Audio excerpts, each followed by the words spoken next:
salam Sobat Wisata Indonesia. Kembali lagi bersama channel saya Grace Journey. Langsung dari kota Jakarta, tepatnya di Jalan Prambanan nomor 8.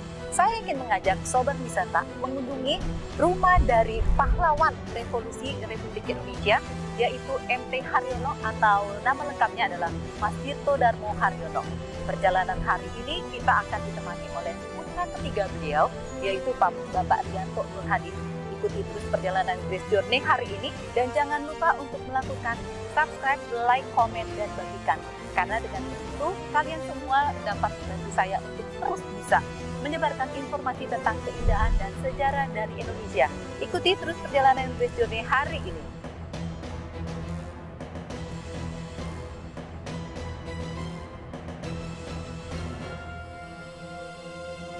Selamat pagi Pak Rianto.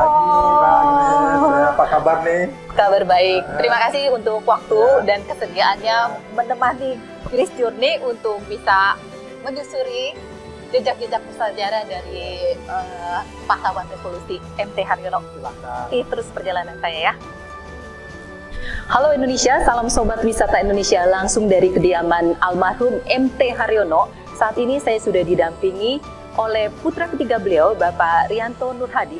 Nah, jangan lupa untuk tetap bersama channel saya Grace Journey karena di sini kita akan banyak mengulas tentang tokoh kita kali ini, siapa, bagaimana, dan juga hal-hal penting yang perlu kita ketahui dari seorang MT Haryono. Ikuti terus perjalanan Grace Journey hari ini. Selamat pagi Pak Rianto Nurhadi. Mungkin Bapak bisa memperkenalkan diri terlebih dahulu. Oh, ya. Saya putra ketiga dari Bapak MT Haryono. Nama saya Rianto Nurhadi. Ya, jadi kami berlima ya, bersaudara. Kakak saya paling tua bernama Mas Bapak Haryanto. Sudah mendahului kita Di tahun berapa lalu. Pak? 3 tahun yang Oh, lalu. 3 tahun yang lalu. Lalu kemudian kakak saya yang perempuan, Mbak Ade Miri Arianti. Lalu saya, Rianto Nurhadi, adik saya Adri Pramanto, dan yang paling bungsu itu adalah Enda Marina. Jadi Bapak dan Ibu MT Haryono ini mempunyai 3 orang putra dan 2 orang putri ya. Totalnya Bapak sendiri anak ketiga ya. Nah Pak, boleh Bapak bagaimana menceritakan ya sosok seorang MT Haryono di mata Bapak Rianto Nurhadi? Iya. Jadi saya tidak melihat Bapak itu adalah sebagai seorang, kalau kita bayangkan tentara itu kan tentara yang betul, tegak, galak, disiplin, ya, lalu kemudian ya itulah. Jadi kalau seorang tentara itu kayaknya gimana ya, tapi kalau ayah saya itu agak berbeda ya. Agak berbedanya gimana nih Ya, Pak? Menarik nih. Ya, beliau itu lebih seorang pemikir sebetulnya. Background beliau juga sebetulnya beliau itu adalah dokter, ya bukan, tapi belum tamat, dia sekolah dokteran. Iya, cerita begitu ya. ya. Lalu Sekolah kemudian kedokteran ya. dia memutuskan, almarhum memutuskan untuk meninggalkan sekolahnya itu, kemudian bergabung dengan tentara ya. Nah selama itu juga banyak aktif di dalam perundingan, misalnya jika ada namanya perundingan KMB ya. KMB ya, betul. Dan itu juga dimasukkan ke dalam salah satu tim sana. Nah, lalu juga beberapa perundingan yang selalu membawa beliau itu serta. Kenapa? Karena selain daripada pengetahuan yang baik dari dia juga menguasai 5 bahasa. 5 bahasa ya? Dengan bukan pasif ya, tapi aktif ya. Aktif. Itu mungkin diajak untuk ikut perundingan biar bisa mungkin penerjemahnya. Penerjemah, dan juga dia tahu kan banyak hal-hal yang menyangkut masalah ya pada waktu itu kan bicaraan ya. Masalah politik segala macam. Jadi seperti itu yang saya ketahui. Nah, pribadi dia di rumah itu memang tegas ya. Ya, artinya kalau saat kita harus belajar, istirahat, bermain. Dan selalu meluangkan waktu yang banyak untuk keluarga. Ya, jadi kalau misalnya hari Sabtu Minggu, lalu kami diajak berjalan-jalan sama dia, ya. makan di luar apa segala macam. Dan satu hal lagi, beliau itu adalah pencinta musik klasik Oh, pencinta musik klasik. dan juga anggrek. Anggrek ya.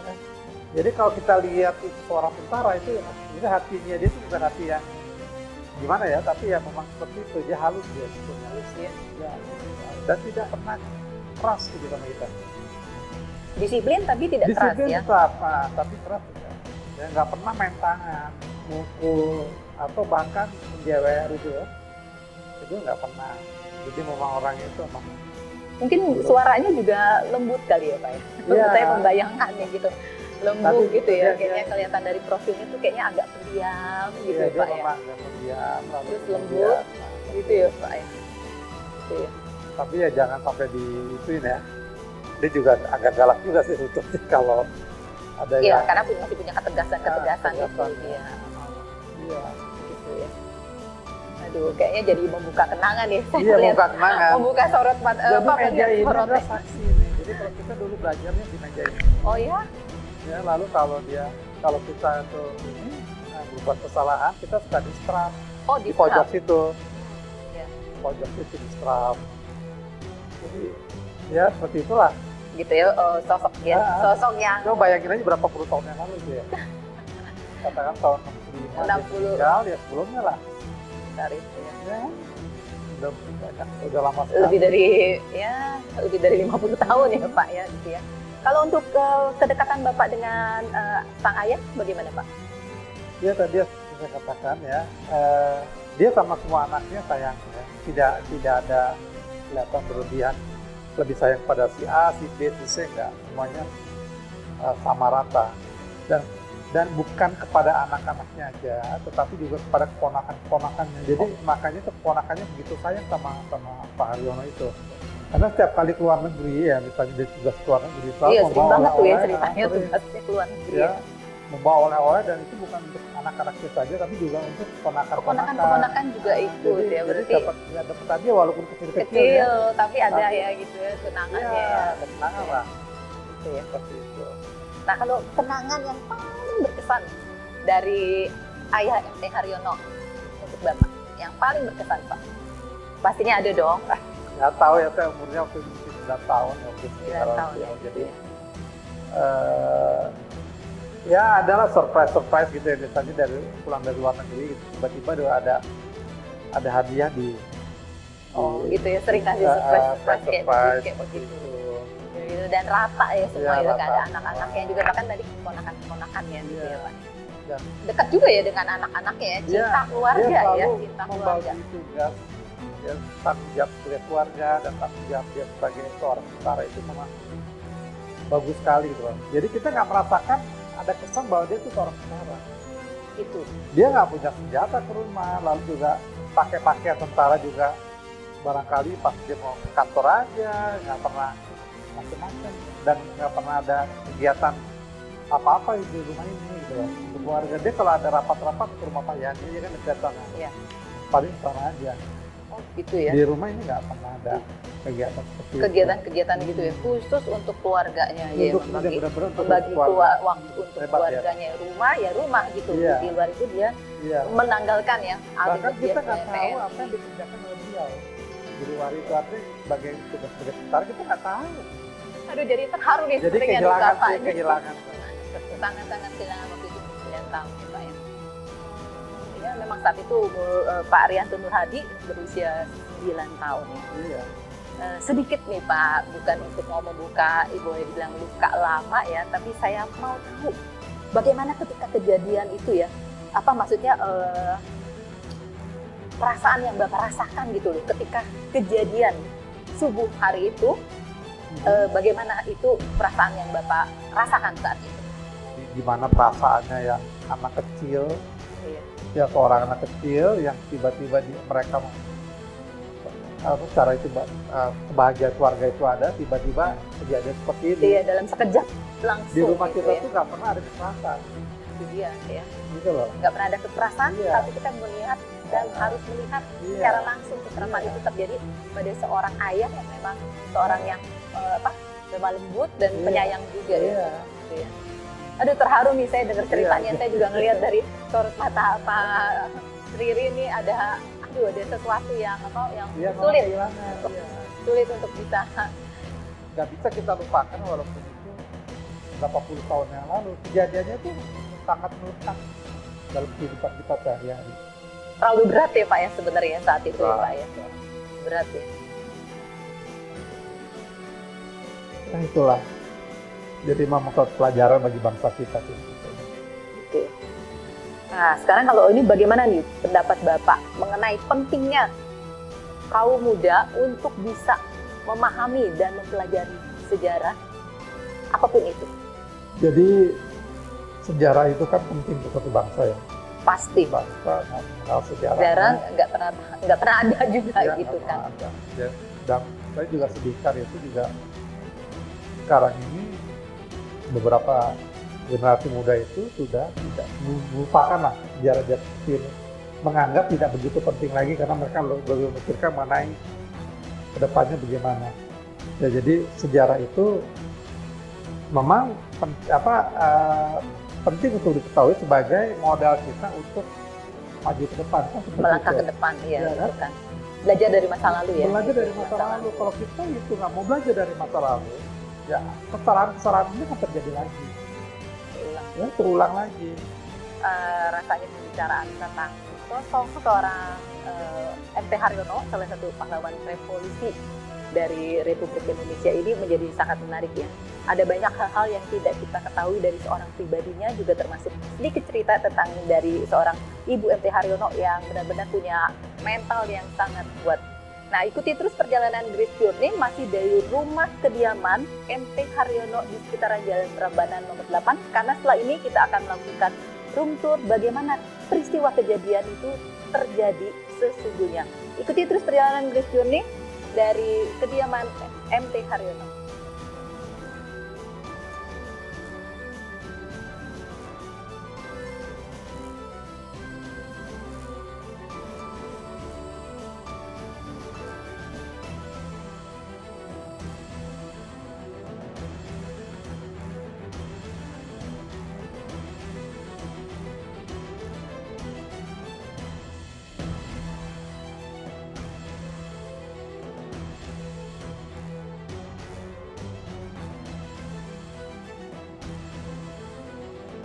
Nah, waktu pertama kali gerombolan itu datang, itu mulainya dari mana Pak dia Pak? Jadi mereka masuknya bukan dari sini, tapi dari pintu samping sini.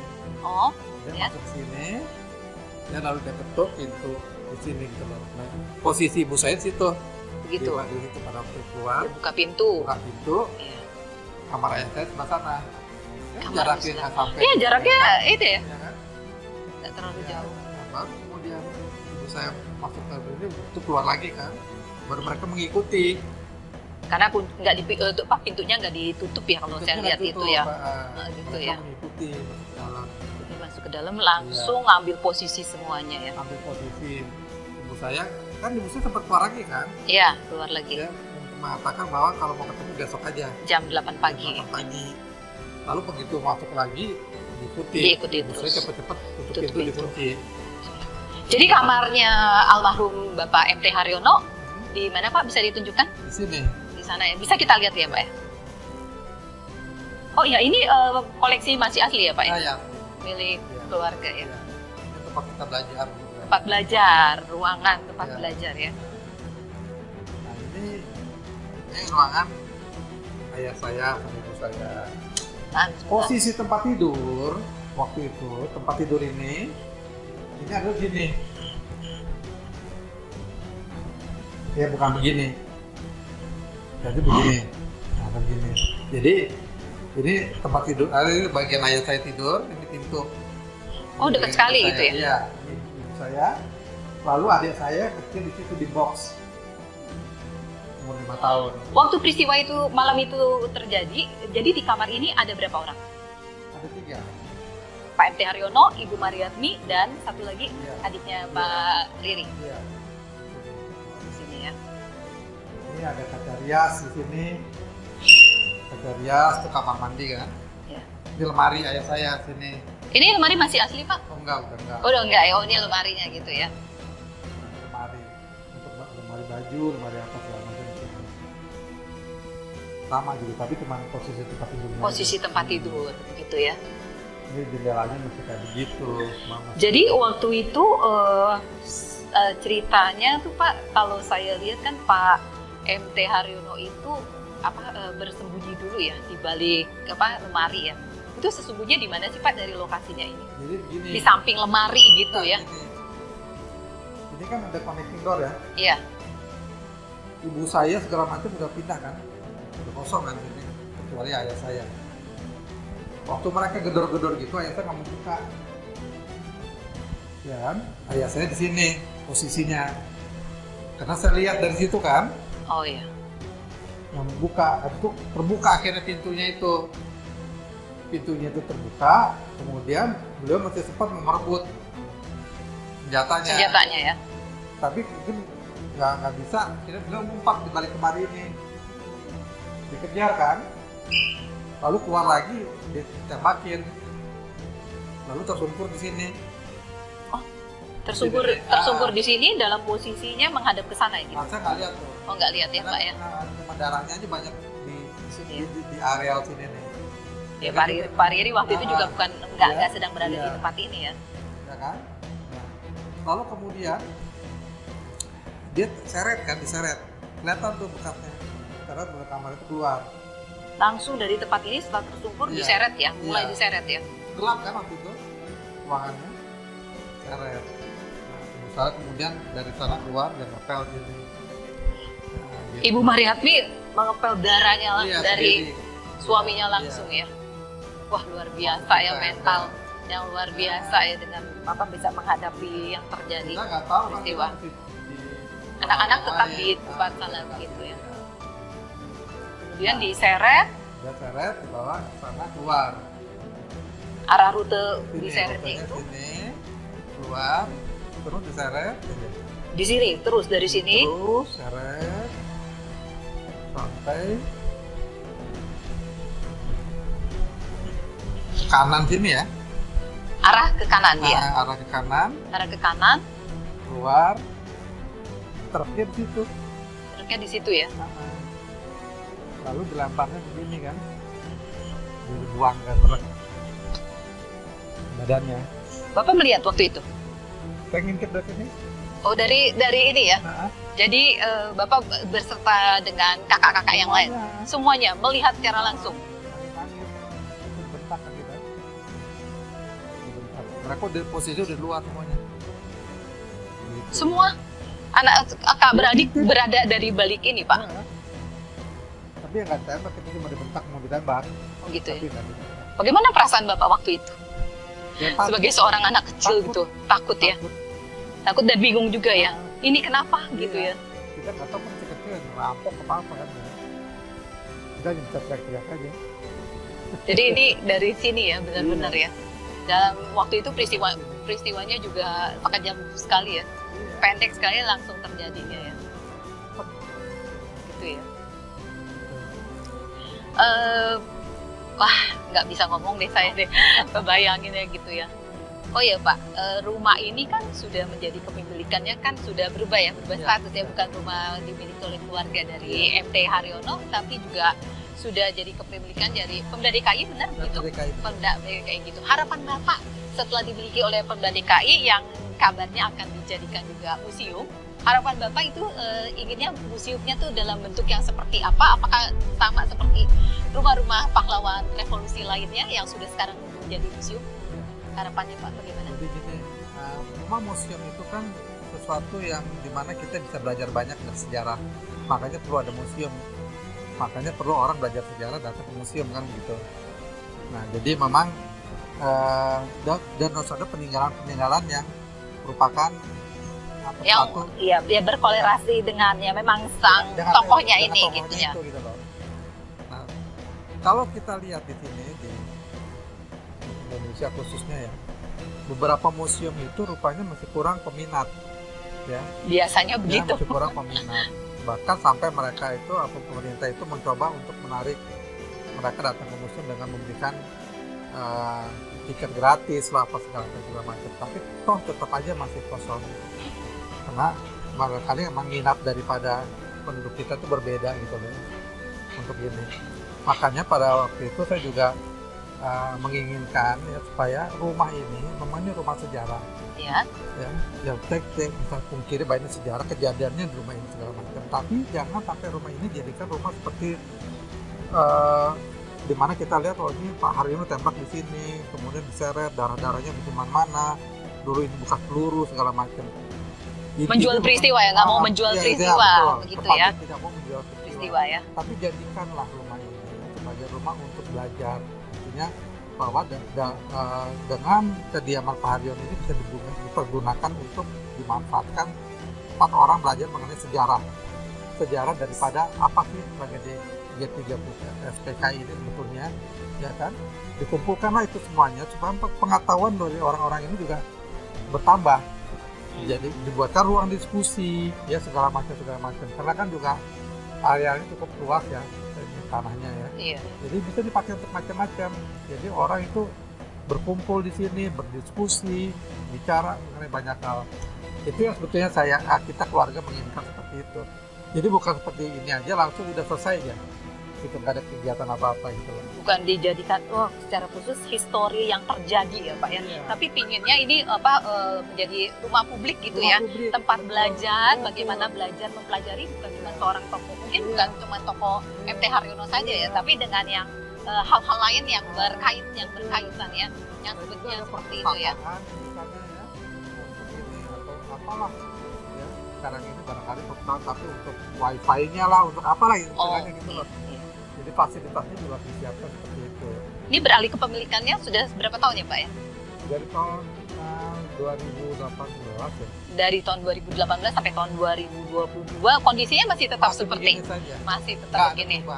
Oke, kita berharap aja Pak supaya bisa ada cepat ada bukan perbaikan aja tapi bagaimana perubahan misi Bapak ini bisa terwujud dari tempat ini. Ya, tapi memang kita juga harus aktif ya untuk mendorong ini supaya terjadi dengan pendekatan kita kepada pemilik yang baru ini. Mengingatkan gitu ya. Mengingatkan. Sayang loh ini kalau dibiarkan seperti ini. Memang terawat gitu ya, tetapi mubazir lah nantinya. Gitu ya. Nah.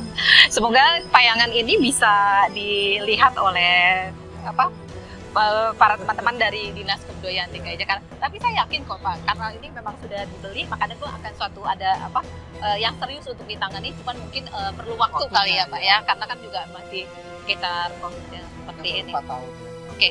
Nanti tolong Pak ceritakan kabarnya di sini juga ada Ibu Ainun Habibie ya pernah ada tinggal di sini ya. Tapi kita mungkin bisa berjalan dulu ke tempat yang lain ya. Ikuti terus perjalanan Grace Journey hari ini masih dari rumah MT Haryono di Jalan Prambanan nomor 8.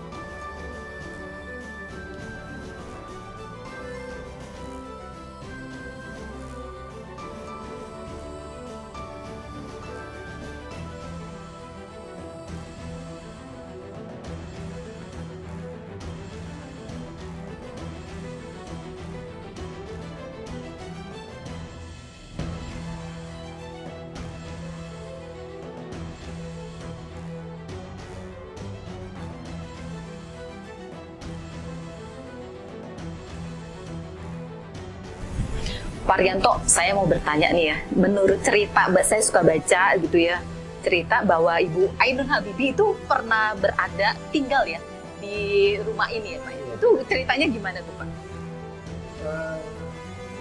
Kita mungkin karena masih ada hubungan saudara jauh ya. Oh, masih ada hubungan keluarga ya Pak ya? Ya, Ibu Ainun kan sekolah di Kedokteran Universitas Indonesia, betul. Beliau itu akhirnya ayah saya itu menginginkan Ibu Ainun tinggal bersama kita di sini. Gitu ya. Kita dekat sekali kan dengan Ibu Ainun pada waktu beliau mahasiswa, kita masih kecil-kecil, kita suka main di sini. Gitu ya. Wah, ini punya kenangan lagi bersama Ibu Ainun lagi.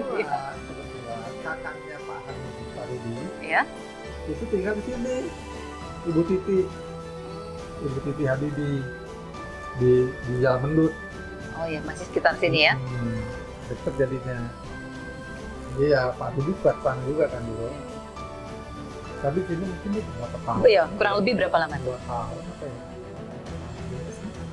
Lama juga ya. Di sini. Ada kenangan yang nggak bisa dilupakan dari seorang Ibu Ainun Habibie selama bersama-sama Dia walaupun ini baik ya, suka kasih main kita. oh gitu ya, orangnya memang itu juga ramah ya. Sampai dia pun jadi istri presiden pun masih ramah sekali, selalu ingat kita semua. Dia suka berkunjung kan mengunjungi ibu saya dulu. Iya. Dia selalu ingat. Baik. Ramah ya gitu Paruh ya. dua orang baik sekali. Jadi Sobat Wisata Indonesia memang benar ternyata Ibu Ainun Habibie itu pernah ikut tinggal di rumah kediaman Bapak M.T. Haryono ketika beliau ingin melanjutkan sekolah kedokteran di Universitas Indonesia kurang lebih selama 2 tahun ya. Jadi cerita-cerita yang ada itu memang benar langsung disampaikan oleh Pak Rianto. Oke Pak, setelah ini mungkin ada tempat terakhir tempat yang memang perlu siapapun yang mengetahui bahwa yang dari sini yang sebelumnya itu tidak banyak diketahui. Itu yang lainnya sih, ya kan kejadiannya ya sekitar sini saja kan sebetulnya. Ya. Dari kamar 1, 2, 3 gitu ya. Yang lainnya satu di cover semua ya. Iya ya. Atau mungkin kita bisa lihat hotel. kamar ya, itu kamar bersejarah banget ya. Bagaimana seorang anak-anaknya dari almarhum M.T. Haryono melihat langsung. Yuk ikuti terus perjalanan saya. Sobat Wisata Indonesia, ini kondisi asli dari ruangan di mana anak-anak Bapak M.T. Haryono yang laki-laki ya Pak ya di sini ya. Jadi kamar laki-laki. Ini kondisi memang agak sedikit gelap. Dan Pak Rianto saat itu juga kejadian itu berada di dalam kamar sini ya Pak ya, sedang berada di dalam kamar sini ya. Bisa dikasih tahu Pak ini layoutnya tuh seperti apa tuh? Dan bagaimana peluru-peluru itu katanya berterbangan juga? Jadi tempat tidur saya dan adik saya di sini. Ada tempat tidur bertingkat ya. Oh ya sebentar, ini kamar connecting ya yang dari Bapak ceritakan tadi. Ini kamar orang tua saya. Orang tua ya, Dan connecting. adik saya kecil, connecting. Lalu saya ini tempat tidur saya dan adik saya. Ya. Lalu kemudian lemari ya, ada lemari di situ. Lemari baju kita. Ya. Itu aja isinya. Isinya itu ya, kamar layaknya ya. Nah, Kemudian kalau di depan ini lanjutannya? kamar ini, kamar yang paling depan ya, Iya. yang menghadap ke jalanan itu, ini adalah tempat kakak saya dan kakak laki saya dan kakak perempuan saya tinggal sini. Dua tempat tidur begini. Dua tempat tidur terpisah ya. Terpisah. Kita masuk ya Pak ya. Ya, silakan. Nah ini kamar yang boleh dibilang kamar yang sangat bersejarah ya Pak ya. Tempat kita mengumpul di sini pada kejadian. Ibu saya dan kita semua di sini. Termasuk Ibu Mariatmi ada di ruangan ini Ada juga. di ruangan ini juga. Ketika melihat bagaimana seorang Bapak M.T. Haryono diseret. Iya, kita melihat dari jendela ini. Dari jendela ini Pak, posisinya Pak ya. Mungkin bisa digambarkan saat itu mungkin gimana Pak? Melihatnya seperti Jadi ini. kita semua tiarap di sini. Oh, tiarap. Gelap semua. Kita tiarap, lalu kita itu ada di tempat tidur, ada segala macam, takut semua kan. Jadi kita nggak berani di sini nih. Nah, ketika dia udah mau pergi, baru kita memberanikan diri untuk mengintip dan teriak-teriak, rampok gitu loh. Termasuk Ibu ya? Ibu sudah. Oh, Ibu pergi sudah ke sana. melihat. Iya. Karena dia Sudah udah keadaan. suaminya Ya, sudah betul. ditarik Iya. gitu, dia mau lihat sungguhnya Iya, itu yang iya. apa yang terjadi seperti apa. Jadi ini adalah apa benar-benar masih asli ya Pak ya, jendela. Asli. Jendela ya. Di sini para putra putri M.T. Haryono Iya. melihat bagaimana seorang Iya. ayahnya ditarik oleh para pasukan Cakrawirawa dan dilempar ya Pak ya. Dilempar ke dalam truk ya gitu ya. Luar biasa banget ya Sobat Wisata ya, bagaimana kita bisa merasakan kejadian itu terjadi dan dilihat oleh anak-anak almarhum yang masih usianya masih cukup kecil saat Belia. itu gitu. Sangat-sangat belia.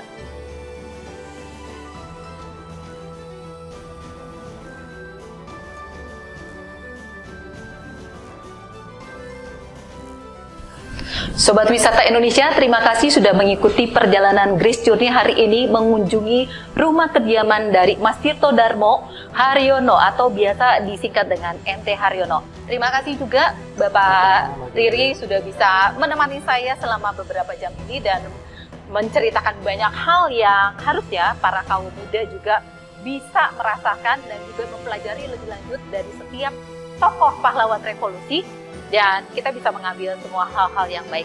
Semoga juga harapan Pak Riri kepada setelah rumah ini dijadikan museum yang sudah disampaikan tadi itu bisa terrealisasi ya. Menjadikan tempat ini menjadi ruang publik terbuka, tempat kita semua bisa belajar. Ikuti terus perjalanan Grace Journey karena akan ada banyak tempat-tempat indah, tempat-tempat bersejarah yang akan kami bagikan terus dari channel ini. Salam Indonesia. Dadah.